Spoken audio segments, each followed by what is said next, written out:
Lambton-Kent-Middlesex. Well, Mr. Speaker, my question is for the Minister of Economic Development.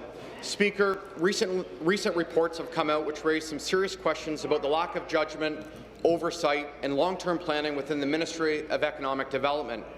The Auditor General's report shows that this ministry is handing out taxpayer grants to companies up to $130,000 per job and doesn't even bother to monitor whether those jobs are retained or if the company is providing any economic value to the province of Ontario. Mr. Speaker, this government's own fall economic statement slashed jobs projections by 53,000 positions over the next 2 years alone. Will the minister admit that his scheme to pick winners and losers and its lack of oversight and judgment is costing Ontario jobs? Minister of Economic Development, Employment and Infrastructure. Mr. Speaker, the allegations the member's making are patently false. The fact of the matter is, every contract we get into, for every dollar we put out in business supports, is totally tied to job creation, Mr. Speaker, or job retention, or the investments that the private sector partner is making.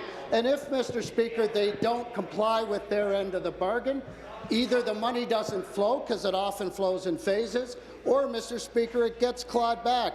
94%, Mr. Speaker, of the investments we've made that have helped create or retain 145,000 jobs in this province have met their objectives. That's a pretty good track record. Every one of those agreements comes with full accountability, so the member's allegations are patently false, Mr. Speaker. Answer. Thank you. Member from Hamilton-Mountain, come to order. Supplementary. Mr. Speaker, again to the minister. In Estimate Committee 2 weeks ago, the minister reassured myself and other members of our caucus that the ministry had a stringent process for deciding on project funding. Yet the auditor's report clearly shows us that over 90% of companies never submitted documentation to show they even needed taxpayer money.